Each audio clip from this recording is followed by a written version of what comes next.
Hello and welcome back to Forge of Champions, the third qualifying tournament, and we have one more game coming up. My name is JK Perry Matthews, and joining me obviously is Dan Orcs Harrison and Tyke Celtic Tiger Brennan. Gentlemen, this has been a very tight series. Yeah, it's been an interesting one because the first game it felt like Wind and Rain had a better draft. They met their win conditions by just stalling the game out, and although it was close for a lot of it, they came out ahead. The second game was like textbook last split Misfits. It was clean, it was clinical, it was concise. They controlled the game throughout the entire thing, and their draft was honestly, frankly, much superior to the game one draft. And also, because it wasn't changed by Wind and Rain, apart from losing the Aatrox, which was such a huge power pick, I feel like their draft was lacking. So in this game 3, I really want Wind and Rain to challenge Misfits draft. Don't give them quite so many easy to execute champions, but also spice theirs up a bit. Maybe drop a little Blanc. They clearly had answers to it in terms of the CC. Potentially take something else other than the Zillion. They have options. My worry from Wind and Rain's point of view is that even though, yes, they executed on their win condition was hope that the other team doesn't kill us before 35 minutes. Yeah, that's true. In game 1. So I think Misfits executed on an actual win condition a lot better. Yeah. I'd be worried if I was Wind and Rain that you need to define something concrete and actually play to that, because certainly by the time game 2 rolled around, they didn't seem to know what to do. Well, this time Wind and Rain are back on that blue side, Misfits on the red side so far. Red side's actually... Oh no, don't worry. Blue side's been the favourable side. Blue side, which is actually relatively uncommon, because normally red side actually has the favourable picks. You have to remember that a lot of the UK has been going more standard bot lanes. So it's losing a lot of the potential duo picks you can get with that red side. Yeah.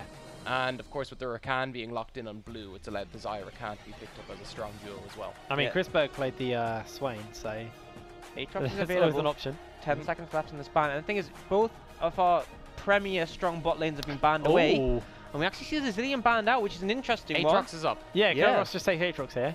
I mean, yes, we know Akatsuki wants to play that Zillion consistently, but I don't think that was really the defining pick for Wind and Rain's success. And I feel like Aatrox maybe was, and they've left that open, so interesting decision. They're locked into the Poppy pick now as well for Misfits, so you know that's coming at some point. You have to effectively get that in first rotation now. Yeah, I think I'll just take it now, get it out of the way.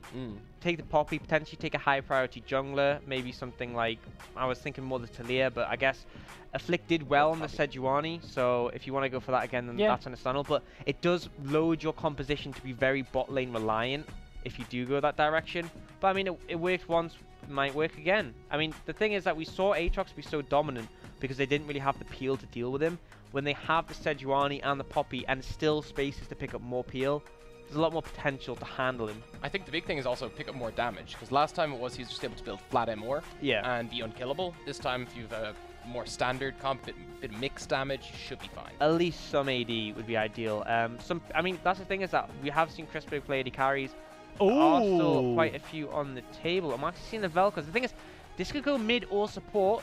Akatsuki is someone who favors the range supports. I feel like it's going support just because the Zillion was banned out and Akatsuki has been picking the less meta things. Yeah. One of the big things I want to note though is Vel'Koz got a pretty significant buff this patch. Yeah, on the AP ratio on his Q, I feel like that helps mid Vel'Koz a bit more than Skarner's back as well.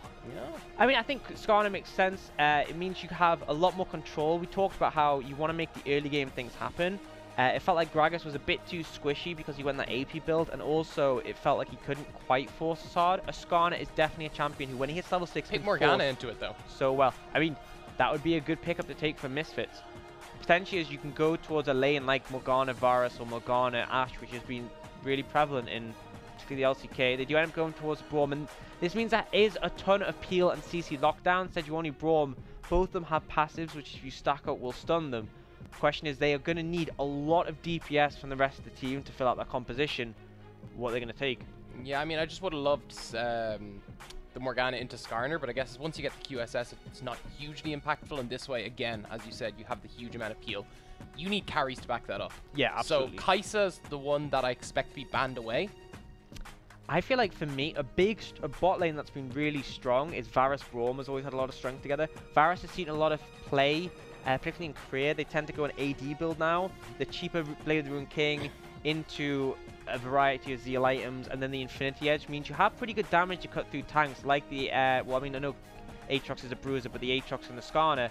And with Braum, it just works so well because you just continue to auto-attack while he stacks his passive. So not the on-hit Varus, more a crit Varus now? Yeah, you still like on-hit, but you have an Infinity Edge for the buff of damage. Yeah, so like okay. the true damage comes out from that, and it's seen a lot of popularity, I think, because you spike well on 2 items with the Blade of the Rune King and then, say, a Runans. Yeah. And you also have the utility of a Varus in the early game.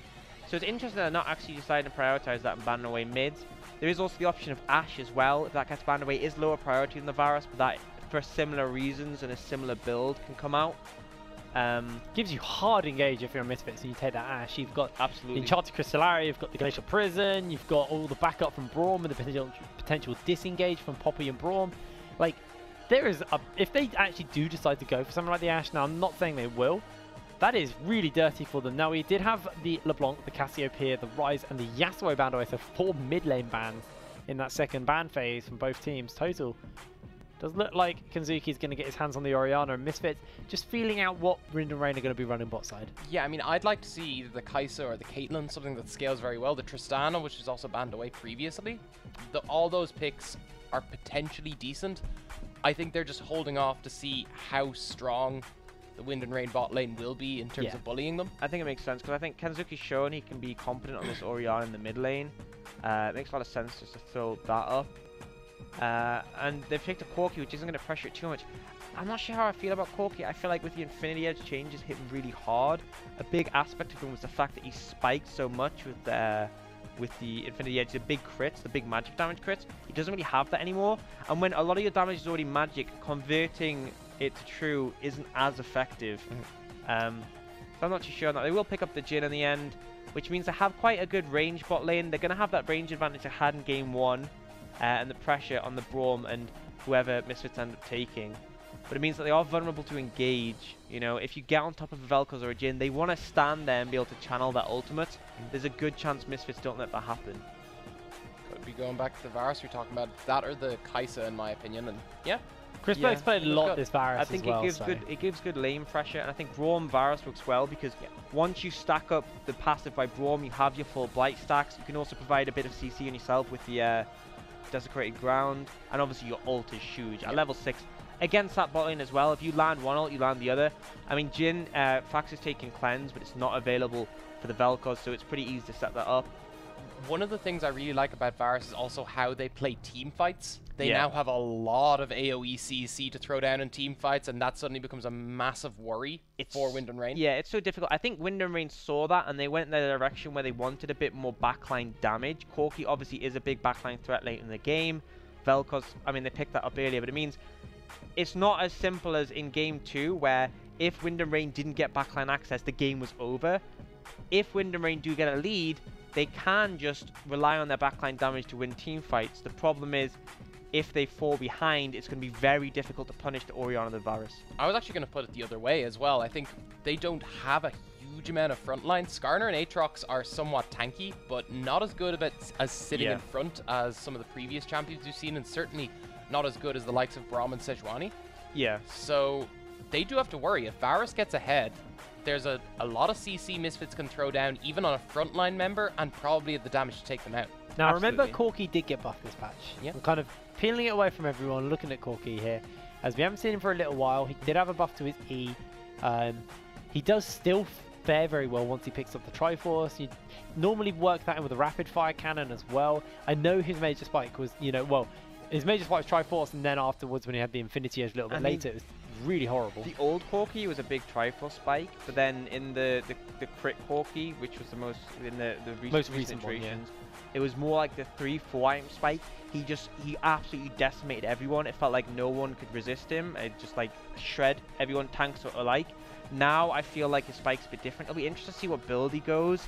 Because I mean, there's potential to go a similar build to Gangplank where you pick up the Storm Razors for a lot of burst, but I feel like that is the build. I'm fairly certain it's Triforce, Storm Razor. Rapid Fire and Storm Razor. I feel like that might be a mistake here, because when you're looking at the lineup of Misfits, it's very unlikely you're going to get attacks on someone who makes use of the Storm Razor. Plus, if Braum blocks your Storm Razor auto, it cuts down your DPS. I think, again, I said Infinity Edge doesn't synergize that well with this kit, but I think you need the sustained damage from it. And I think Corki might well be waiting for that later phase where he will shred the tanks, because you said how the backline, the front line of Poppy Sejuani are really strong, and yes, they will be, particularly in the mid game. It's going to feel like they're unkillable, but when you get to late, we saw when Fax got to late game on that Jhin, he just shredded the Poppy.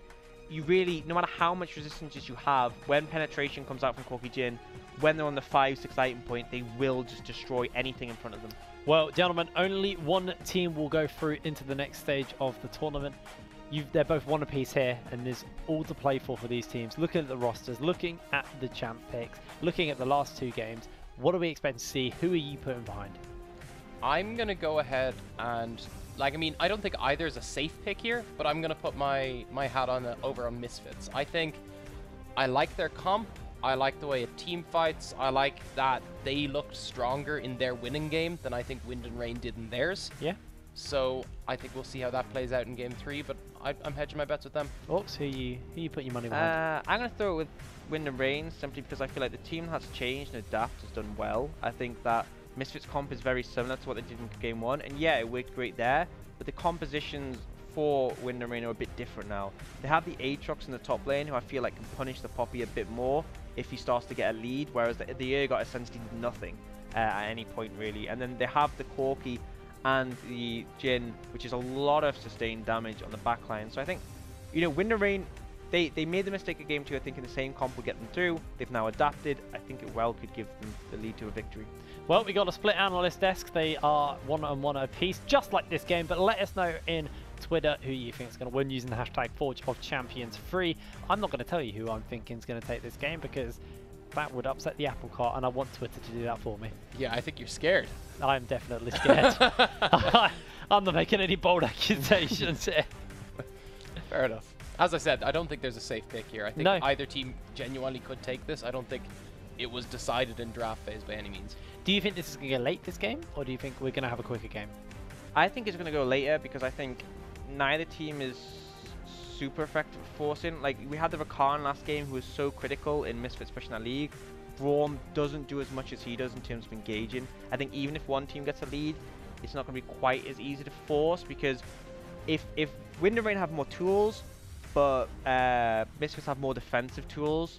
So if Misfits get ahead, they don't have as much to deal with, they don't have as much to use. On the other side, if Wind and Rain get ahead, they have a lot of tools, but they have a lot to deal with. I mean, I still think if Misfits start to pull ahead, both the Chain of Corruptions and the Sejuani Glacial Prison are very difficult to deal with. That's which is true. why, again, I'm leaning towards Misfits, but we'll see. We'll see whether that actually plays out post-laning phase. Well, money's on the table. Let's see who's going to win. Is it? How much are we betting? It's dinner. I'd just like to get dinner. Yeah. Yeah. I don't know. I don't mind who pays for it. Yeah, so if you're watching and you like our casting, I'll just quickly write down the address of the studio and you can order a pizza to us. We'll Yeah. cast for food. Yeah. We don't work for money anymore. We work for food. Wait, you're getting paid? In Ocean Drake. Oh, That's okay, Ocean yeah. Drake steaks. I don't Oh, mean yeah, to that's alarm you boys, but you know money can be used to purchase food. Wait, what? Yes. Not when all the shops are closed, man. That's true. Nah, but to be fair... My mum told me it was just for shoes. That's what she does with Dad's money, anyway. Ooh. Oof. Ooh, wow, that's... She might be watching, actually. I'm gonna go to home to have You're gonna get a phone call after Yeah. this, just like... Jake, what are you doing? Why did you tell him our life? We do have a lot of shoes. Love how she We wouldn't have even a lot deny of it. shoes Yeah. at home. Like, she can't deny it. There's a bloody wall of shoes in my house. Not Wow. literally a wall, but it feels like there might. We could build a wall with them. You can make Mundo Shoe Shop a reality. Yeah, I mean, you only need 6 pairs to do that, so that's actually pretty easy. Yeah, I can make Mondo's shoe shop around the world. Every town in the world. Oh. That's a lot of That shoes. is a lot of Spread the shoes. love. Spread the I always love. have 2 sisters as well. What, do you want some high heels? Is that what you're trying to say? Well, I mean, there's They're hobbits. mainly high heels. There's hobbits in Isengard who don't have shoes, and you're hoarding them. They're gonna struggle to get to Mordor in high heels. You see Middle Earth, right? It's pretty muddy. I mean, ignoring that, hobbit feet and high heels, you need some long heels. Also, the hairy, you're gonna get hair trapped in there and pulling on. Oh, that's just Well, you need them open-toed, I assume. Yeah, I mean, Maybe they could use them as weapons as well. Like, they could just, you know, whenever an orc comes up to them, give them a little high kick and jab the heel into them. yeah, a hobbit high kick's like a nipple of an orc at best. Like, you're not going to hit him anywhere dangerous. I mean, if you get hit in the nipple, my nipple's over my heart, so that's pretty dangerous. I mean, if you're in stilettos, I don't think it matters where you hit so much as the fact you kicked them in the first place. Fact, even if it's a bit lower down, also, I think we could generally all vouch there's a lower down place that's a bit delicate. You wouldn't want to get hit. They Yeah, also the have leg. armor, like at least leather armor. Like it's quite hard to get through to the heart. We are loading through into the game, thinking of things we're going through to. That was a cool angle. I like that. I'm gonna put on my shoes and get out of here, boys. Enjoy. Yeah, go get some food. Cheers. That's when the camera's on. Oh, skipping around a little bit. Yeah, it looks like Wind and Rain versus Misfits. This is the last game of the day. Has seen a little bit of shenanigans afoot from Misfits. And Fax could be in trouble. actually does get connected by the Winter's Bite. Going to slow him down that desecrated ground. Going to throw the Q down, and no one even flashed to even try anything on Fax. He did have cleanse, so it would have been an overcommit. Actually, yeah. If he didn't have cleanse, I feel like every single member of Misfits should have flashed for the kill. But they don't commit. Do you actually see Fax going for the Doran swing there? So both previous games going for the boot start. Clearly wants the mana to help shove out here and go for the poke. And also, movement speed maybe not as vital. Dodging Braum a bit easier if you stand behind the minions. Well, shenanigans were afoot, but Misfits decide not to go for the overcommit. I'm glad. I think that they didn't get anything. I think BM going for cheese in game 3 is pretty BM. Ashamed of I bet should it's be a way ashamed to, of it's a way to themselves. do it. Could see maybe the cheese come out now. They could just try and force that cleanse. Fax does need to be a little bit careful. We'll hide behind his minions. Just going to take a little bit of poke from Chris Berg as Prosper throws out the Q as well. Yep, and then Akasune will just tactical them up. Interesting, laning. Yeah, there's not much the Braum and Varus can do other than find that level on the brush. And the thing is, because the cleanse is available on Fax, it's really hard to pressure. And obviously, the double range matchup will get the shove. So the pressure is going to favour Wind and Rain on the bot side. And it makes a lot of sense then for Wind and Rain to get that bot side scuttle. You can see a ward's already been placed down it, but actually, Sejuani's just pinged out and is heading over. Might try and sneak this one away quickly. Thing to note as well, actually. Yeah, Wind and Rain have gone. Nolty's gone the top side scuttle, so they will just trade those off. Afflict is also running the fleet footwork. It's been a while since we've seen a Sejuani run that. Yeah, it gives a bit back more. into it. I mean, it gives a bit more mobility, so it's easier to land your 3 stacks. Also gives a bit more health in the early clears. But obviously, you don't have the tankiness of Aftershock. So it's interesting, he's gone for various different decisions because he didn't go fleet footwork last game. I believe he did go the Aftershock. Yeah, I believe he did. This time, Kerberos actually taking a trade versus Shikari and for now going equal versus him, not being pressured quite as much as he was in the last game. Level 3 has come through for both of these top laners, so Steadfast Presence is now available to Shikari. Could change the tides of these fights as... Yeah, it does. Kerberos just takes a big chunk. Yep. I mean, Cave hasn't been solo killed yet, so could be doing worse. And obviously had a bit of an upsetting performance on the Urgot. Is back on the Aatrox, which he had a good game 1 on, so hopefully able to bounce back. Well, hopefully for Wind and Rain, hopefully not for Misfits. Kerberos taking a little bit of poke here from Shikari, still feeling the hurt, but has got that Deathbringer stance, just going to get a little bit of damage in. Now forces the flash out. Shikari's actually going aggressive, goes in with a headbutt. Hammer Shock's available, not going to use it quite yet, and Akane trying to get a bit of damage out. I mean, gonna be enough. Just as I say, as he's not been solo killed yet, he really makes a good effort to make it happen. True Kerberos style, that is, my dude. I mean, you played this matchup 2 games ago. You know this is where it's difficult. Why don't you just chill? Really, I don't know, questionable. Seeing that shard, pretty expected stuff from the Jhin Vel'Koz lane. Yep, absolutely. And Johnny not in really a position to punish. Pretty hard as well, the cleanse on Fax. It's something we've seen consistently throughout the series. Very hard to punish. Obviously seen TP go down in priority since the nerfs to its cooldown. One big thing though, Kerberos having to use his to get back to lane. He is now a flashless, TP-less Aatrox. A lot of potential to punish with a dive, especially when Sejuani and Poppy are so tanky. You can see Shikari moving now to get a ward up in the enemy blue side jungle and just clear out the vision. Oh, flash comes in for Nulty, but doesn't manage to connect. Predator was used as well. Fact stepping forward, Prospect actually looking to go in. Knockup comes through. from the Vel'Koz, and Prosper actually takes a lot of damage. Fax was reloading, so can't commit. Shikari now want to take a little bit of fight versus Kerberos. Steadfast Presence stops him from actually using that Darkened Blade to reposition, and he is missing all of this sweet spot. Shikari, solid trade, although it has to tank the minion wave now. Yeah, he played it really well, but the minion wave damage just ended up turning it around quite significantly. Just have the Corrupting Potion for sustain though. Yeah, Kerberos actually could maybe look for a play. There is a jungler hanging about though from both Nulti and Afflict. And I mean, you have to here as Nulti, you have to protect your top laner because until he hits level 6, he is really vulnerable to a dive. Prosper needs to be careful there. Goes in with the stand behind me, takes a little bit of damage. That Q, very, very close. If that connected, he would have stacked his passive and I think he would have died. But for now, Crispig and Prosper need to back off. And this is the problem, is that we're not in a TP meta anymore. The bot laners haven't taken TP in any of our games today. And thank God. If you get poked out in this situation, you're going to have to reset potentially, and you're going to be vulnerable and not able to farm. So a lot more advantages to come out from pressuring your lane with poke. You did see a Flip make an appearance in the mid lane, just trying to help Kanzuki push that wave off as he was completely out of mana, so he's looking to get himself a base and probably pick up that last chapter. And Crossman hasn't actually based quite yet, looking to do so now. Going to want to be getting himself a Sheen as soon as possible and start building towards that Triforce and the spike that will offer him. Yeah, absolutely. Will be interesting to see how much gold he has. Does actually end up getting a Phage, which offers him a bit more safety. Nulti actually maybe trying to just zone Shikari off that honey fruit. No teleport on Shikari either, so he's a long way away from his lane. He's going to actually be basing away now. Long way from home.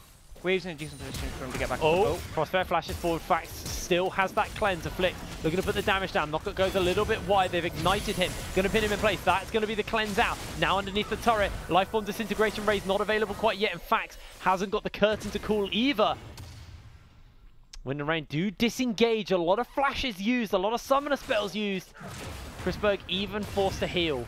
I mean, they threw everything at Fax and he still managed to survive. I wouldn't complain too much about that, but the problem is now, as soon as Chrisberg hits level 6, he is so capable of punishing Fax. There's a lot of vulnerability, and I think the big thing there is when will Misfits return gank to punish the lack of summoners on that Jhin? Fax picked up Swiftness Boots and a pickaxe on his base, where Chrisberg now has himself that Bilgewater Cutlass, so has a slow he can apply, has a bit of lifesteal for lane sustain as well.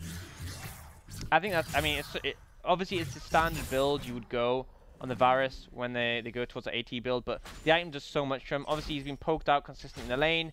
He now has to sustain, and the Cutlass is great for all-ins, and obviously you want to look for that against a poke lane like the Jhin and the Vel'Koz. You can actually see Suni going for some poke here. Oh, Deadly Flourish connects as well. That's going to force him low. That's going to be the Q out. Level 6 not available on Chrisberg quite yet, and Akasune actually in for a little bit of trouble. Goes golden, so the concussive blows don't stack up. Does use his stopwatch, but still a big advantage over to Wind and Rain's bot lane, as level 6 should be coming through fairly soon to them. Yeah, and this is a bad situation because the wave is pushing into Wind and Rain. There isn't really an opportunity for Chrisberg to lifesteal off the minions. You do see Afflict coming over though. Knock up, Deadly Flourish. Fax has ultimate Lifebomb Disintegration Rays out. Chrisberg taking a lot of damage as Fax got that 4 shot. Flash comes down, and now Rax is in a dangerous position. Chilling Smite's gone down. Winter's Wrath's on, and Fax now trying to make his way out. Gets locked up by the E. Skarner's making it through. Knockout comes out. Fax is still there. That's going to be first blood picked up by Fax. Kerberos now has used the World Ender and is looking for some damage onto Shikari. Yeah, and the Mastery 7 comes out from Fax, confident. Despite having no summoner, Afflict just didn't have the damage to take him out without his ultimate. And with Chrisberg and Prosper not able to offer support, ended up overstaying too long. So good punish from Wind and Rain. And they might look to pressure the spot tower. I feel like there wasn't quite enough damage there, so we'll just reset. But again, advantage has gone over to this Jhin Vel'Koz. Can't complain too much there. Crossman actually opted into the Phage as his first item. I mean, I think when you have more, because the Sheen's only 1,050 gold, whereas the Phage is 1,250. I mean, he clearly had enough to get that and the Sapphire Crystal. He still gets the mana. The Phage has better shoving power, because you have to use your abilities to benefit from the Sheen, and it's only for 1 auto, whereas with the Phage you have more AD. So I kind of understand it. It also gives a bit more safety with the HP. Afflict starting up this Ocean Drake here. Yeah, and we will just jump into a replay, see what happens down bot. So what happens is a communication comes in from Misfits that, you know, bait a play, Afflict is flanking, but Prospect goes in a bit too aggressive, gets really punished by the damage from the Vel'Koz, and then Crispig takes a lot off the back as well. And now Afflict turns up, but his bot lane is so low they have to back out. Does manage to get the CC onto Fax, but there's no damage to follow up. You can see the shield coming out from the ruins, means Afflict's damage is irrelevant, and then Nulty turns up and manages to lock it up and secure the kill. Fax is also running Nullifying Orb there as well. Yeah, Got himself a spell shield, which actually seemed to buy him a little bit of time as Shikari starting to feel the hurt now. Cleaver very, very close to Kerberos, and like we saw in game 1, that's when this lane changes massively. Yeah, absolutely. I mean, that's when he'll start to be able to trade pretty aggressively. And I mean, his sustain comes in from his passive, so it's not like he needs that like other match. But you actually see him getting in a bit of trouble here. Yeah, Kerberos able just to turn it around with the help of the minions, using that Darkened Blade to force out the wave as we actually have a bit of an engage breaking down in the bot side. Glacial Prison is going to pin one in place, and Crispberg is able to answer back with a kill for himself. Fax did use that curtain call, but was unable to find anything. Yeah, a bit of an unfortunate situation, not to be able to follow up there, but the pressure is still being applied. Crossfair now having to leave his AD carry alone. Might be a tricky one for Crispig to defend. Ah, there's sound. Missed it. I missed sound. It's weird how odd League sounds when you don't have sound. You know some pro players play without sound? Oh god, I'm pretty sure, what's his name, the jungler who used to play... Shikari? Okay, don't worry. You can carry on. Jungler who used to play for TSM. Danish. Svenskeren? No, not Svenskeren. The other one. There are so many Danish junglers who play for TSM. I can't remember. I'm thinking. You keep it in mind. I don't know why you wouldn't play with sound. So many sound keys are coming through. And Nulty has that Predator on, looking to make a pick onto Shikari. Celtic Tigers help me out. Was Fantorin. Plays without sound at all. That's really weird. Yep. That would throw me off. I can't cast without sound. Need those cues. You can't cast.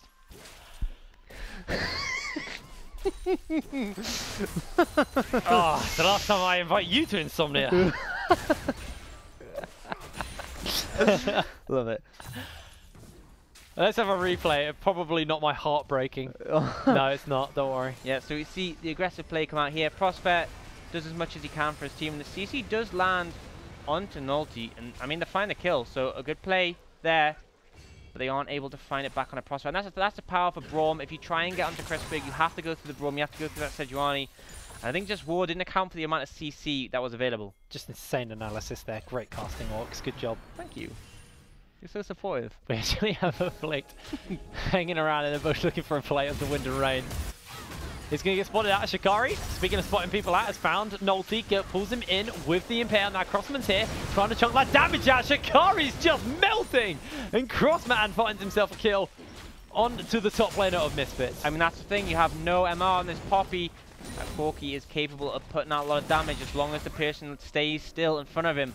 And the CC from Nulty was enough. That was a weird roam by Fax to mid lane, and now actually might just lose first tower blood to Misfits Academy as they've managed to take themselves, they've summoned themselves a Rift Herald. Here comes the Curtain Call. So they're trying to get that damage out, but Prospect puts up a fantastic wall. First turret blood does go down in favor of Wind and Rain, and the turret remains for the moment. That'll be the minion falling down, and it looks like Misfits just going to tank this turret up and get it. Yeah, they managed to stall out by clearing the minion waves. It doesn't do too much, but it means they have to respect the curtain, or they have to block the shot. And the minute the Rift Herald gets placed top, got a double charge. Yeah, got a double charge, and the first tower gold goes over to Wind and Rain, which puts them in a 1.5k gold advantage. And again, this game doesn't have clear-cut scaling like the other ones. I think both teams have scaling aspects to their composition. So when one team gets a lead, can be very significant. I want to put your attention to the fact that the health bars on Misfits Academy's bot lane is very, very low. So they've had to pull Afflict down, who does have ultimate available. Remember, Fax can cleanse this, so Kasune could be the target. Is going to get locked up. Now they're going to look to throw that ultimate out in a second as Deadly Flourish connects. Lifeform Disintegration Ray is interrupted by the Glacial Fission, and Kerberos has entered into the fray. Kurtzberg misses the chains, and Prospect falls down. Shikari with a headbutt into the wall, though. Now trying to disengage the team as Wind and Rain, hot on the heels and hot on that chase, are going to be able to make their way out, and this turret should be short to follow. It's game 3. This game decides whether you stay in this tournament. Those are the mistakes you can't make. Crispig throws his ult in the wrong direction, and it's such a crucial team fight. Oh, Shikari actually going for it. Valkyrie's interrupted. Crossman's very, very low. Shikari's able to pick himself up a kill. Now Kerberos needs to answer back. Slowly starting to work through them, and in comes the backup of the rest of the team. But Kenzuki is here. Kenzuki has Shockwave as well. Not going to commit to the kill. Shikari is a monster. Yeah, he's like, I don't care if I'm playing a full tank. I'm going to shut you down. And he does end up punishing the Corki on the back end of that. But again, Wind and Rain definitely coming the advantage. Misfits not respecting the TP and the flank coming in from Kerberos. Big thing about that play as well is the turret was very, very low for tier 1. So that could have been 2 turret lead over to Wind and Rain. But instead, they poke out the bot lane. Misfits then collapse, get themselves a kill, and no one's really able to answer for the turret quite yet. Now, Kerberos is going to be able to pick this solo gold up, while we are seeing the rotation come through from Fax and the rest of the team. Deadly Flourish has landed onto Prosper, but stand behind me means he's going to be able to get that way out. And now Kerberos lost a lot of health to Shikari. Hammer Shock's there. Misses one sweet spot, ultimate comes through. Kerberos now trying to get himself out with the Umbral Dash. Gets himself the 3rd cube of Shikari. Just chasing, headbutts into the wall. Hammer Shock! No one respects Shikari! What a play from Shikari. Kerberos was waiting for the window in which to use his World Ender to get the revive passive. Shikari doesn't give it to him. Manages to find the only CC opportunity a Poppy has outside of his ult, which is to crash him into a wall. Just great from him. And Kerberos just got too greedy for that tower, got too greedy with his ult, and ends up getting punished. That'll be a 2nd Ocean Drake over to Misfits Academy as well. Meanwhile, in the top side, Crossman finishing up what Rift Herald started. Going to get a 3rd turret for Wind and Rain, and we're 16 minutes in, 27k to 25k, almost 28k. So it's a 3k gold lead over to Wind and Rain. Stormrazor, Triforce, Black Cleaver, these are the big item spikes starting to come through for Wind and Rain, where it's just a Blade of the Ruined King and a QSS picked up on King Kazuke. Yeah, that's the issue, is that when you have to invest in that QSS, it delays your item spike.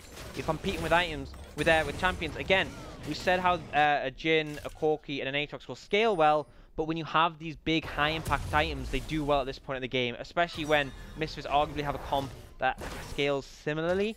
I think Wind and Rain can continue to force, and you can see they're looking towards that mid tower, and that will definitely be the next objective on their minds. Package was available to Crossman. I think it's been burnt out by now. I have to double check. It was expiring when he was taking that top tower, so I think it has timed out. I think it's going to be a tricky one to pressure this mid tower, because the thing is, there's a potential to have it defended by the Orianna.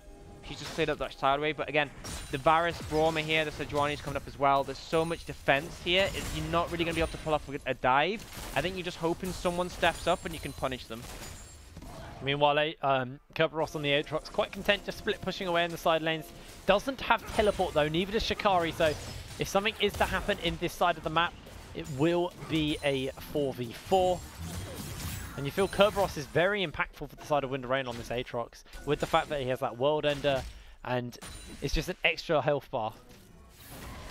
Yeah, something interesting to see is Crispig is going towards, I believe that'll be a 2nd item Ginsu's with the recurve bow, or, I mean, I'm not going to go into that one because it is very rare, but presumably a Ginsu's 2nd, which does give him the potential to do a lot of sustain damage if he can freely hit. But again, this isn't something we have seen as much from Varus's. Oh, Poppy Ult comes down, winds up, knocks one back, Lifeform Disintegration Rate, just to clear out the wave. Crossman's very, very pushed up in that top side as well. I don't want to say it's necessarily the wrong build, but I think it's a wrong build. You know, the Ginsu's is great if you can freely auto-attack and just constantly pump autos into the enemy front line. When you look at a Wit's End, by the way. Yeah, that's the thing I was going to discuss. It could, but I don't think that's optimal here either. But the thing is, like, the Ginsu's is good. Oh, I'll let... No, never mind. Kerberos is missing every one of his sweet spots, and because of this, Shikari is getting himself a massive advantage. Don't land next to the wall! He's going to headbutt you in. The Hammer Shock's here. World End is available to him, and Shikari... Why is no one respecting Shikari? He's just too tanky and too strong. Yeah, also, it's really key that you land your sweet spots on the Aatrox. Yep, I think that's valid. I think that's a valid point to make. But yeah, I mean, if he is going towards the guns, the reason I think that's... I mean, if you are playing against Misfits, you can freely auto the Poppy and the Sejuani and just stack up damage on them. But I feel like there's no one on the side of Wind and Rain who you're going to get that opportunity to just freely auto in a team fight. I feel like the crit build would help you out more in that regard. Potentially even the rapid fire cannon, because it gives you that extra range. It is an option that a lot of AD Varuses have gone towards instead of the Runans. But, I mean, we'll see what he does end up building into. Could be the Witten, could be the Ginsus. I don't think either are necessarily optimal, but it's up to him what he wants to go. Baron Nashor has spawned. I don't feel any team's really going to put too much priority on it quite yet. You do have to keep in mind, though, I feel Misfits have a faster Baron take because of the fact that they will be playing this on-hit Varus. I think I would actually say Wind and Rain have the faster Baron take. Okay. Because of the double AD. Because of the double AD. Yeah. And they have lots of damage sources in the terms of Akatsune and Kirb, if they bring Kirb in as well. The thing is, I feel like Misfits have a much safer Baron. If they do start it, they can have Sejuani tank it. She won't take much damage. They can just back off again. Or potentially Poppy if they end up bringing all members. That Poppy skin is insanely cool. It's so cool. It's the Hextech one. I mean, Shikari loves Poppy. He's like a Poppy. I mean, it's one of those things where you have a passionate love for a champion, but you can't main it because you play competitive and you're not a one-trick. But does love that champion and clearly invested 10 gemstones into that skin. I haven't even had 10 yet. I'm on like 3. I want Hextech I'm on Alistair. 6. It's a scam. Oh, well, I mean, it's not a scam. It's just something that I really desire. Shikari actually gets the wind up, knocks back Kasune, who means he can't actually ult to clear the wave, and the turret will go down. 3-2 on turret. Still the goal lead stands for Wind and Rain, but feels like they're taking their foot off the gas a little bit, not really going too aggressive, playing with a lot of respect for their opponents. They're giving a lot of space to Misfits. I don't think this is as big a mistake as it was in other games where one team had a massive scale advantage. They are trying to pressure this mid tower, but might have to put... Oh, shockwave onto 2 members. That's going to be the world ender. Shikari finds himself a ping on the facts. Shikari is an absolute beast. It's a 1-for-1 trade so far, though. Kerberos was able to answer back. Is there going to be re-engage from Misfits? It looks like the answer to that question is a big solid no. ADC for top laner, and Misfits working their way up maybe towards this top side. The wave's pretty far away from the tower, though, so just going to get some vision control. Yeah, I think they were potentially moving in the Baron to bait and maybe get a pick if anyone stepped up. I've got to ask, though, I really question Fax's position in this team fight. And we will get to see it. You see the ball goes there. The shockwave comes in. Fax has flash at this point. He opts not to use it till after he gets locked up by the chains and he's positioned against the wall. It was just greedy. As soon as you see the shockwave come in, you should look to flash. And the fight would have gone far better if that had been the case. Kerberos once again gets a shutdown that is just insanely high. He got a 600 gold shutdown on that. Third Ocean Drake is going to go over to Misfits. These guys are going to be regenning like monsters. I mean, that's the thing, is that Ocean Drakes aren't the best scale in the game. But if you manage to get a few of them together, I mean, sure, it's not 3 Infernals, but it really gives you a lot of out-of-combat healing. Watch the mana and health on Afflict. It's like a mini Warmogs, but it also works for mana. And again, it's going to work really well into the Elder Drake, as it doesn't matter what dragons you have, it's always going to improve the true damage buff. So can't complain too much then. I think I just saw Nulty steal away that camp. Chris spoke about a wit's end. Yeah, Didn't go for the... It's going completely on hit then. Yeah, it's an interesting one. It gives them sort of... I guess the argument is it gives them more on-hit damage. It's a good 2-item spike because, I mean, yes, the Runans, the Rapid Fire, and the Blade is decent 2-item, but it tends to... I think that the build with crit tends to be a bit better 3-item than the on-hit, but I guess 2-item here works well because you get a lot of damage on the on-hit. The question is, who's he really going to be able to just freely auto-attack? Because I feel like it's going to be difficult to lace in autos to anyone on the side of Wind and Rain, unless you're like hard in the team fight. Because Crossman and Fax have so much more burst. Like if they get 1 or 2 autos onto Crispig, it will do a ton of damage. So note, we do see the Storm Razor come out from Corki, so clearly looking to get a big whapper burst on those guaranteed crit auto attacks. But it does mean the sustained damage will be lacking. And you can see... Ultimate on Dekazune, that's the perfect person. Goes golden, followed up with the Glacial Fissure. That's the chains, and everything comes through. Misfits able to find themselves a kill onto the Wind and Rain support. Yeah, and it's just a good engage. He doesn't have flash. He managed to pick him off. Means they're going to try and push down mid, but not confident enough to go towards the Baron. Might clear the vision out. But I feel like it's unlikely they'll start this up. Kerberos is starting to win this trade now. Has obviously got that Death Dance and has got the Black Cleaver to follow up. Never mind, I'm wrong. They're just starting up. Oh no, they're just clearing the vision out. That's minions are. Oh, yeah. that's I was right. wards they're auto attacking. I was not a big right. purple I one. was right. They weren't going to start it up. They were just clearing the vision. I'm never wrong, apart from when I'm wrong. Yeah, but Kerberos, you can see this is now where he really comes into his own in the matchup. A lot of damage coming onto Shikari despite all the armor he has. So Kerberos actually is just going to go for the turret. Yeah, Gets the Demolish proc. There it is. I mean, Demolish, yeah, I'm an idiot. Don't Yeah, worry, he has a lot of sustain now in the Death Stance, has the armor shred with Black Cleaver, and this really becomes a threat in the late game. It's a split push potential. It might be hard to execute the team fights Wind and Rain because you'll struggle to get on the back line, but Kerberos can split freely all day, and that's really going to put something into the mix, because Misfits can't just posture at Baron forever if this Aatrox is taking their base. And I mean, that's a pretty big thing to keep in mind as well for the side of Wind and Rain. Aatrox split pushing, is Kerberos split pushing? This is so into his like house. This is what he wants to be doing, constantly just not in the team fights. He doesn't care about his team. He all he cares about is taking objectives and turrets. I mean, the question I gotta ask is, I mean, I understand it because I know Shikari has to build MR now, but I feel like a Bramble Vest could have come in, stop him from being able to heal so effectively off you. The thing is now, Kerberos doesn't really take too much damage from you, and he just can out-sustain it.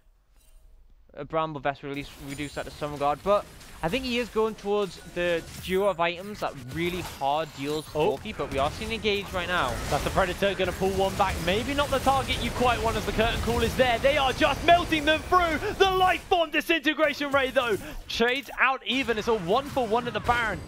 Jungler Later. for Jungler. Yeah, so even trade junglers means very little is going to happen because neither team will start a Baron without a jungler, so we'll go back to a bit of stalemate. There's a flank coming in from Aatrox. Kerberos Coming here. in, he's got the World Ender. Prosphere's been knocked up, but in goes the Glacial Prison. A free man knock off from Kerberos, though. Shikari's coming through, wants to pop him down. He's going to start to resurrect. The Infernal Chains are broken. In comes Prosphere and the rest of Shikari. And it looks like it's just going to be the disengage. Kanzuki still has the ultimate. Keep that in mind. Yep, Shikari just looks so tanky right now. I think the next item he's going towards is the Adaptive Helm. If you have Adaptive Helm to reduce the sustained magic damage from the Corki, and you have the, what's it called, Randuins for the crits, you actually take away so much of his damage until late in the game. So I think he's going for that teamfight tankiness, and you saw he was able to run forwards and just zone out the rest of the enemy team. Thought Misfits might be starting that up, decided not to do so. I mean, they are making their way through. This game doesn't feel like a game where Wind and Rain are 5k gold ahead. Yeah, it feels a very even game. Like the rest of the series has been even. I mean, it's because they're not. They're 4.9k gold ahead. But, I mean, my point is that despite having this big lead, it feels like they've really lacked on the pressure in the past few team fights. Kerberos, yeah, he made a few good split push plays, but that isn't necessarily dependent on a gold lead. It feels like Wind and Rain are essentially just waiting for something, and I'm not quite sure what. Potentially more items on their Corki might give them a bigger spike, but I'm not sure that necessarily guarantees them a better late game. We'll see the... We'll see that item, the recurve bow, that builds into the Ginsu, so it looks like Crispig is going towards that complete on-hit build. Yeah. Again, I feel like it might have been better to go the crit based on what he's up against. But the Hurricane would have been really good for him. Gives him good AoE team fight. You know, both of these teams are playing around Baron, and if Wind and Rain starts it up and get caught in the pit, Chains of Corruption goes down, you just free auto-attacking away, get a lot of damage out, then you pair that up with your 4th item Infinity Edge. That is a massive power spike. I feel like the thing with crit build is the per auto damage is significantly higher. You obviously attack more with the on-hit build, but you have to get your damage off. In a situation where you're up against, you know, a Corki and a Jhin, they will get in range of you for one big auto attack, and unless you're able to get 3 auto attacks back before they back off or are able to punish you, you're unlikely to win that trade. What you were able to see though from this build was how quickly he worked through Nulty. Yeah, I mean, he just melted to them. I think it works well through tanks, but to be honest, I think the crit build works well anyway. When you hit 3 items, it's pretty effective. And the thing is, as well, as it synergizes a lot better with lifesteal. It means you can just out-sustain quite a lot of the threat from some of the, well, I guess from Nulty, and even potentially Kerberos, you can lifesteal through his damage. I mean, that is still an open build for him. He can still pick up the Hurricane and the Infinity Edge, or one of the crit items, one of the Zeal items, like a Phantom Dancer and Infinity Edge. I think... as he has got slots. Obviously, he's sitting on the QSS, so that will build into a Scimitar later. He only has one free slot, because he has the build of a Ginsus, he has the build of a Scimitar. That gives one extra item. It's pointless going an extra... Oh, yeah, sorry. I was like, yeah, just sell boots. But yeah. You could... I mean, I feel like a Zeal item would put him over attack speed cap. You could. He does have a leap of tempo though, so he can break attack speed cap when he's auto-attacking. But it's probably a bit overkill. I guess you could go something like a second defensive item. A GA, I think that would be the solid buy. Yeah. Well, Kerberos 1v1 in Shikari. This time actually having a little bit of troubles versus him. Yeah, if you miss everything. Yeah, I mean, I said this earlier. He's actually missing every sweet spot and has to throw out the Infernal Chains as the minion wave's crashing in. You can actually see the gold lead on your scoreboards right now. Yeah, big advantage is going over to that Corki and the Aatrox. They are the significant leads, I would say. It feels like this isn't a 2,000 gold lead Aatrox. As I say that, he is slowly starting to shrunk Shikari, because guess what? You land your abilities, you actually do quite a lot of damage. I mean, but that's the thing, is that it's so hard for Shikari to punish in return. At this point, there's no real window. Shikari just doesn't have the damage to do anything to him. He just out-sustains it. And he's even gone that Lord Dominic's Regard. So Kerberos has gone pure for split push. If he was going for a more team fight build, he absolutely would have got a GA or a Sterek. He has gone for, I want to murder Shikari build. And so far, it's working pretty well. Yeah, Shikari forced to heal. Going to throw down the ultimate Demolish. Could proc fairly quick for Kerberos. Has got that Umbral Dash available to him for the moment. And he just wants to take himself a turret. Be a little bit careful. Yeah, I said Shikari can't do much damage to him, but the turret definitely can. Well, Kerberos just answers it back though, and now Shikari once again is going to be forced back to his fountain to heal. And it feels like Misfits just ignoring Kerberos could be a real problem for them. Interesting one. Shikari's actually gone towards a Warmog, so he wants to be able to just sustain against Kerb. Well, every wave he loses half his HP and then he has to base. Yeah. Is this Demolish Prac going to go? Yeah, there it is. Kerberos actually staying around. I think he might just go for the turret. Decides not to stay this time. I mean, the problem is if they collapse to him, he buys so much time with his ult. There's a real threat Wyndham Rangers do the Baron. And looking at the items they have now, they can do it extremely fast with the double AD carries. You're definitely at that point with Infinity Edge just getting picked up by the Jhin as well. He is going to be hitting like an absolute animal, and Kerberos continuing to stay in the lane. Really wants to get himself this turrets down as soon as possible. Yeah, absolutely. You see another BF sword picked up by Corki. Could potentially go into Bloodthirst, but I feel like Infinity Edge is the one to go. Getting that sustained damage, and the true damage is going to cut through those tanks. No MR actually come out from Shikari, so he's going to be surprisingly squishy in team fights to the Corki. Adaptive Helm is a good item against it, but it just hasn't been invested into. I guess Shikari's thoughts process is, I want to be able to deal with the Cave in the side lane, because they might not even get to team fights. There we go. He was landing a lot of, he was missing a lot of abilities. Finally started landing stuff. Obviously Shikari now with that GA is just able to walk away a little bit, heal it up. And obviously got the Ocean as well. So yeah, the Warmog's an Ocean, he's just healing like an absolute animal. You just have to disengage briefly. The issue is if you let the wave get too close to the tower, that when you disengage, he will just take the tower. So you can see Shikari now deciding to go really aggressive here and clear out these minions ahead of the turret, so Kerberos isn't able to punish it. Remember, turrets don't regen all the way up anymore as well, so that's going to be one of the things you want to be tracking. And Kerberos desperately trying to get these turrets in, and Shikari is losing a lot of health. Kerberos can just dive if he really wants to try and force him away. I think it's too. I think with Shikari's ult as well, it's a bit too hard to pull off. But he does actually use the change there just to reset the Warmogs. In the meantime, Misfits to turn onto the Baron. Yeah, are going to be doing so. That's going to be the ulti. Oh, Kerberos dodges it out. Does get pinned underneath the turret though. Let's see what's going back at a pit. It looks like the Baron pit has been dissuaded and Misfits stepping away. We are just following this 1v1. Constantly the wave's going to crash in as well, and Shikari, I actually don't think he can do anything to stop him here. This turret will fall down as Kerberos is able to take it out. Steadfast Presence means that he has to force the ultimate out of Kerberos, and now Shikari does need to be careful as well. Kerberos can heal up as soon as that procs. The thing is, I don't think you can kill him. You're just going to leave him alive at low HP. That's so big. Yeah, that's huge. They got the tower. It means Kerb can apply even more pressure. Wyndham Rain are able to sweep in and stop the Baron. Misfits are really struggling here. We talked about the scaling, and we said that neither team had a massive edge, but Misfits comp is definitely more favored to structured team fights. Wyndham Rain have this split push advantage. And also, if things start to get messy, if Misfits force a team fight in the Baron, Curtain Call and the laser beam majiggy, I've forgotten the name. Life form disintegration. That one can really threaten a team on the Baron. Kerberos has just picked a G8 up as well. Okay. Right. Every item he's built is giving him a big amount of damage. This time it also gives him the ulti as Afflict. Misses out the Glacial Prison. That is unfortunate. Did someone say Smithy? I think they might have, but a good move from Nalty to step away from that one. And that's the thing, is that Misfits now feel like they're in a desperate state. They're trying to find an engage, they're trying to force something. They're no longer happy just to scale up because they know the threat in the side lane coming out from this Aatrox. However, Elder Dragon has spawned. Ooh, good flash from Nalty. They're looking to try and pick this jungler because they know how threatening it is. If he's off the cards and this Elder Dragon's available, real threat of them taking it. They could just collapse towards Kerberos as well. It was always a threat, but they're going for Elder. The rest of Wind and Rain are just turning towards Baron Nashor. They're running it down towards it right now. Elder's at half HP. Baron Nashor's getting started up. I hope we can get picture-in-picture to see how it's going, as Misfits will be able to get themselves the Elder Drake. Baron's HP is currently just about half, and it looks like Wind and Rain will be able to get it before Misfits can answer. It's a trade of objectives on the map, and now Misfits need to punish. They have 3 Drakes buffing this, and these turrets will go down real quick, but keep in mind, the Elder will wear out first. Yeah, it wears out far sooner before you have the second one. It is an advantage scaling later on for Misfits because the second Elder is going to be so valuable for them now. But they really have to create as much pressure as they can with this Elder Dragon before Wind and Rain have the advantage. So they're going to recall and handle that top wave. It's going to be tricky. I think Wind and Rain will take that mid inner tower regardless. But Misfits have to do their best to stop them from breaking more of their base. Already down that turret in the bot side from the inhibitor.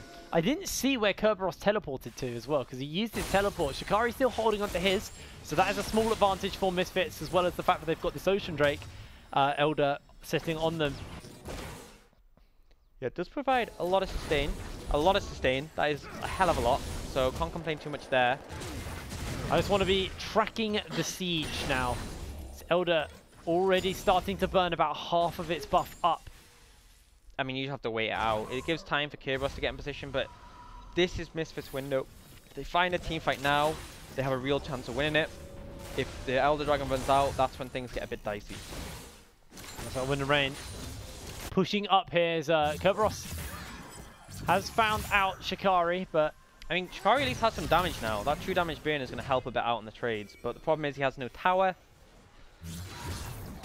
It hasn't got long left on it, but true damage, that's pretty good. But Kerberos' damage, that's even better. Crispo's coming through, chains do corrupt onto him. Does have that both the World Ender and the GA. That's going to be the first res used. The rest of the team starting to collapse through.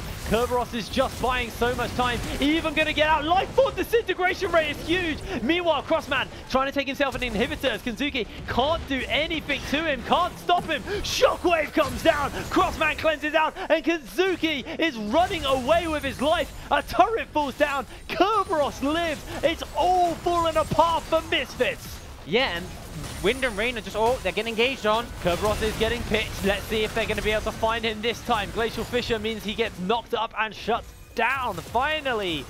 Took them 3 lives to cut through as the flick flashes forward. Winter's Wrath's on. Nolteek looking for maybe a stunner. Shikari's coming up. That's going to be a headbutt pulverized as it looks like Aksune is on the run. They're going to go golden for the moment.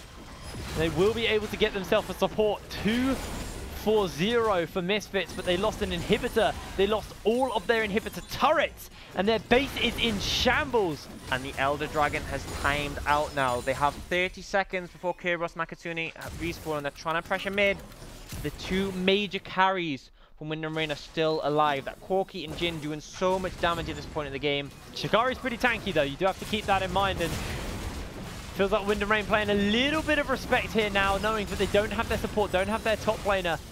Just kind of working around the waves as inhibitor will fall down in the mid lane, and Misfits maybe just need to look to end here. Yeah, going to be the wind up from the Poppy. They feel desperate and they feel like this is their only option, so they're looking for the end. That's the Jin down. Crossman does have that also, does have the package available. In comes Kerberos. In comes the fight. This is everything. A massive knock-off into the Shockwave, going absolutely nowhere. Wind and Rain putting the damage down. It's a triple kill onto the Corki, making a quadra kill. Is it the pentakill? No. Fax steals it away, but it means nothing. Wind and Rain ace Misfits. And after such a back and forth tense game, a big ace comes out from Wind and Rain defending their base.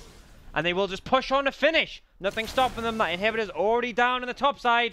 Misfits, they try to look for the end. They felt desperate and they weren't able to find it. And you have to feel this is going to be them out of the Forge of Champions 3. This is a very long death time, but still remaining. Flicks up in 17 seconds. Maybe Wind and Rain just settle for the inhibitors, but it looks like that's not the answer. They have super minions, they have the waves, they have Kerberos and Fax to cut through these turrets. That'll be the first one going down. 39 minutes on the clock. The rest of Misfits will be spawning up fairly soon, but the Nexus is taking auto attack after auto attack. 3-1, Wind and Rain shut down Misfits and knock them out.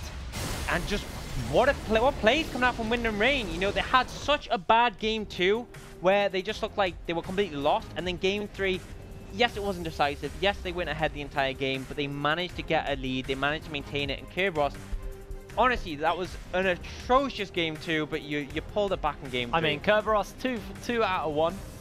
Sorry, 2 for 1 on good games. Sorry, don't quote me on that. Well, it's pretty similar to the 50-50 coin flip, you know? Yeah, I mean, he was pretty good. I mean, I gotta ask you. This made me feel like, you know, the first Avengers film where it's like, you know, we have an army or whatever. It's like, we have a really good team cup. Yeah, but we have Aatrox. Yeah, we have a Kerberos. Yeah. So he just sat there in Aatrox. He just started, like, they sat on their hands for so long. You have Sejuani and Braum. You could force engages so easily as a 4-man unit. Instead, you allow Aatrox to farm up to 3 items. At that point, armor doesn't exist to him. Yeah. And obviously he's going to win the split push at that point. In fairness, Shikari did a good job of responding to him at all after that point, but the team was still not forcing engages and just slowly watched the game lose. I feel like my issue is in game 2 they had Zyra Khan, which is a lot easier to force with. I feel like Sejuani and Braum are both good follow-up. You have to land your skill shots. Yeah, I feel like Sejuani, Braum and Poppy are all good follow-up. The initial engage is tricky. Varus offers a bit, but the problem was that everyone was taking cleanse and they just weren't walking up close, so it just felt like they couldn't force. And I mean, I don't want to blame one single thing on their loss, but I'm pretty sure there was a point at which they could have banned Aatrox and they opted to instead ban Zilean. Yes. And I mean, I feel like that could have Vel'Koz was better than Zilean. Yeah, Vel'Koz so was much really better. good. You did a favor to them. I feel like you helped them out. Akasune was better on Vel'Koz, and it's like you take away this is his second form. You took away the first form, which is the weaker one. And I just think that was a mistake because Aatrox won them the game 1. They went in game 2 and clearly got overconfident. I don't think the Zilean was the issue at all, and clearly they made a mistake on that because, again, the game was fairly close throughout. It just felt like they were behind on that, and particularly the split push. Now, gentlemen, let's have a little look at the damage and see what was going down in that game. And no surprises. Actually, I was about to say no surprises there. Poppy did triple the goddamn damage of a Varus. Oh, I'm so glad you went on hit Varus, pumping out the damage. I mean, this was the problem, is I felt like Varus never really had the opportunity to free hit. There was nothing that forced the enemy team to get close to him. And then you just saw it was a split push fest where between the Poppy and the Aatrox, as you can see from the damage graphs. The Braum also did more damage from the Skarner. And so it's like every member did more damage bar the Skarner on the side of Wind and Rain. And they actually out-damaged everything. I mean, let's just have a little look at these fights. This last fight was so big for Wind and Rain. I mean, Misfits were... Desperation. Yeah, they knew they had to end while Aatrox was still respawning. They went aggressive and ulti, but the package, I mean, it was so huge. It blocked their path outwards. Shockwave coming to Suzuki doesn't catch Crossman because of the good moves. And it's at this point, they know the game's over.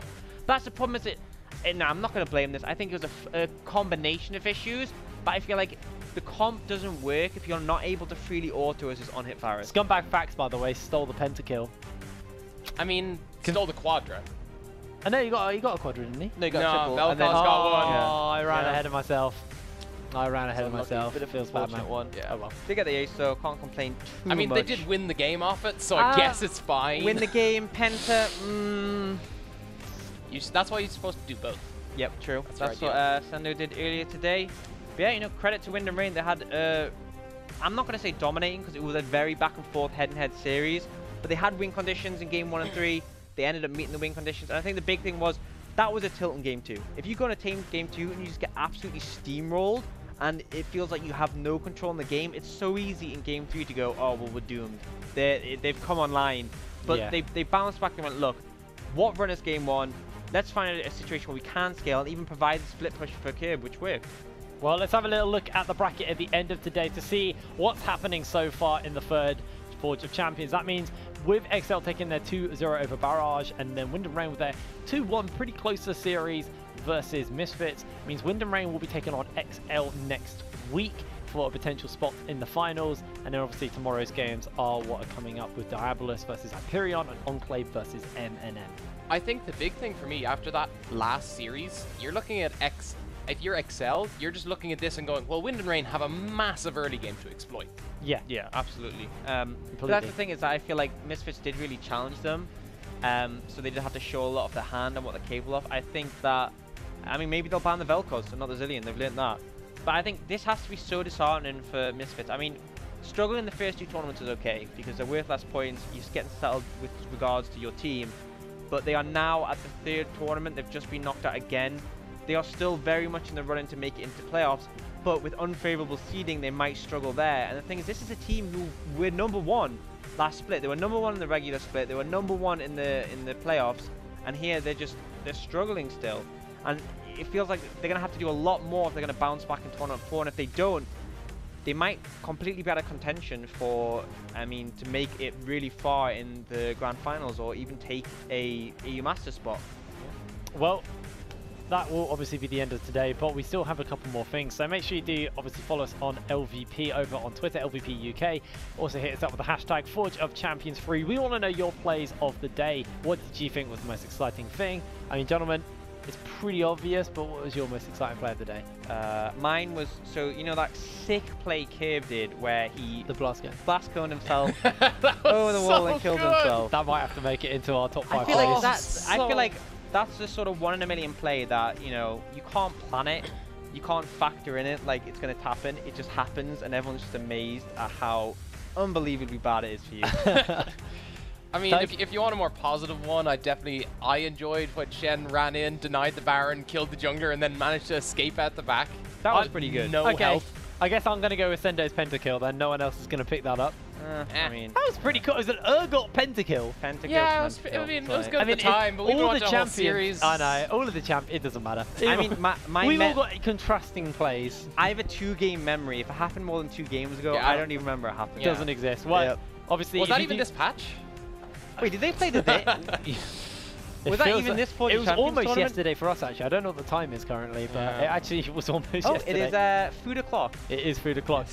Make sure you do follow us on YouTube to get your hands on any of the extra content coming up, like these best of 5, top 5 plays, and we've got a couple other things lined up, so that'll be nice and fun. That is going to be us wrapping up the day. We will be back tomorrow with 2 more series, so we'll see you then. Thank you very much for watching.